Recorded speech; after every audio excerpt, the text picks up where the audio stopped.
I spoke recently about how the president's skinny budget is disappointing, dangerous, and a disservice to our men and women in uniform. China actively seeks to outpace the United States military, and in some cases, they're succeeding. This isn't a 5 or 10-year problem. The threat is right now, today.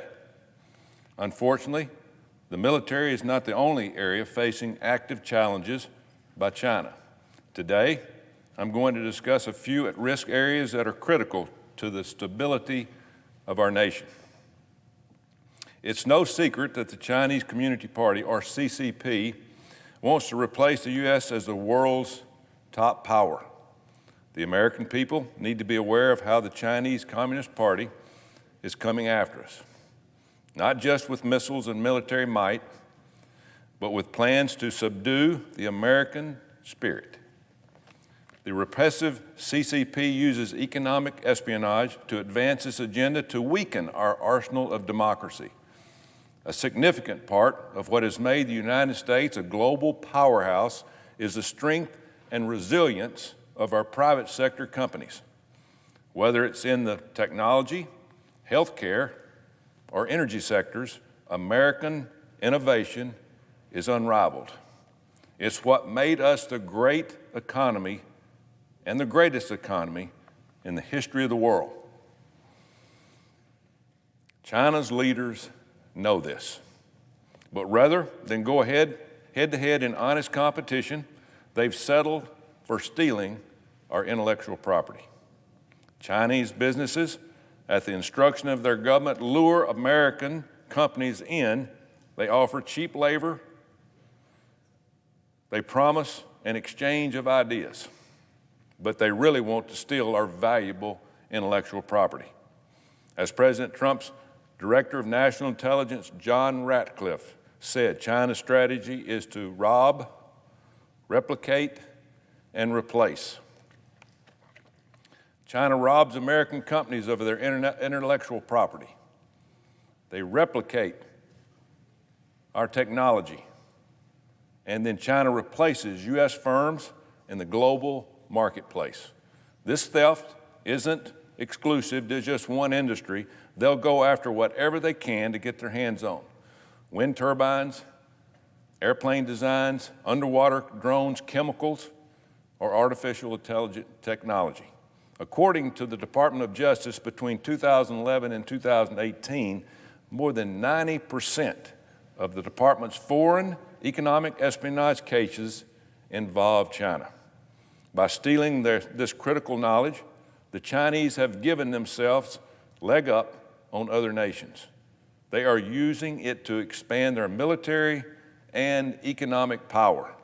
Their goal is to surpass the United States economy and gain a monopoly control over every major industry.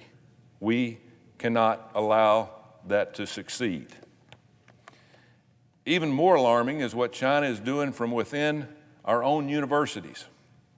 The American people may not be familiar with Confucius Institutes, but they should be. Confucius Institutes currently operate at 55 American colleges and universities. While they claim to harmlessly promote Chinese language and culture, they actually serve as a beachhead for the Chinese government within America's research institutions. Often just the presence of a Confucius Institute on campus will enable Chinese officials to stifle any criticism of the Chinese government at that university. The institutes also allow Chinese government to harvest valuable data from research being conducted at our country's world-class institutions. Who knows what else they could be up to? I was profound to co-sponsor and very proud to co-sponsor Senator Blackburn's Transparency for Confucius Institutions Act, which would provide needed transparency to these dangerous organizations. I was also glad to see Alabama A&M, a public land-grant and historically black university, make the decision to close their Confucius Institute just last month. Congress has made clear that American institutions of higher education that host Confucius Institutes could lose their federal funding. I hope any remaining colleges and universities with these CCP satellite organizations follow Alabama A&M's leadership. The United States and the entire Western world has given China valuable concessions for decades. We gave China a seat at the table, thinking they would change, but they have played their hand ruthlessly. The hope was that by facilitating economic growth through open markets and giving them leadership roles in the international institutions, China's communist regime would finally embrace democracy, human rights, and free market values. It's past time we recognize that despite all the good intentions, this strategy has failed, and miserably. The Chinese Communist Party has continually spied on its citizens, violently suppressed dissent, and systematically persecuted religious and ethnic minorities to the point of genocide. President Trump stood up to China. He was the first U.S. president to do so in decades. And he made great strides, but he didn't have enough time in office to finish the job. I sincerely hope President Biden will continue to build on the Trump administration's momentum in pushing back against China's aggressive rise.